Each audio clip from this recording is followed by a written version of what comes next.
Welcome back. Let's try a simple exercise. I want you to build a simple counter. And this counter is going to count the items in our list. What does that mean?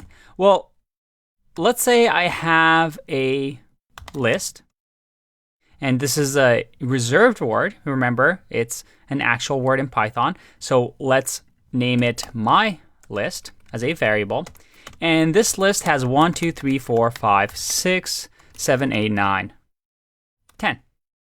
What I want you to do is using looping to loop over this iterable list and sum up the total of the list. Pause the video if you need to. Otherwise, let's see how we can do that.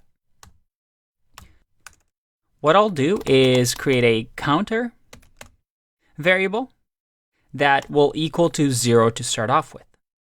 And then I'll say for item in my list, I'm going to counter equals counter plus item. And then at the end, I'm going to print counter. Let's see if this works. I'm going to hit run, and I get 55, which, if my quick math is right, should be correct. Now, when doing this exercise, you may have gotten tripped up a bit. So let's think about this. Some of you may have made an error where you did the print here.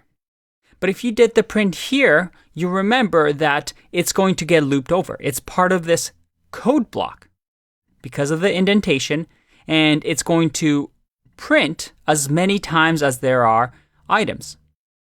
So you have to make sure that the indentation is like this so that you get the total. The other thing that you noticed is that in order for you to keep a counter or a total of all these items, you had to make sure that you had a variable outside of the loop, because the loop runs the code over and over. And you needed something on the outside that doesn't change. Because if you moved the counter to 0 here, well, every time the counter will be reset to 0. So that by the time we get to 10, counter would be 0. So you get 0 plus 10, which equals 10. And then you'd get, well, 10. So you have to be careful here that the indentation is an indication of us looping. And when you loop something and you want to keep a tally or total of something, that you have these issues of making sure that what you want to loop over is inside of this code block.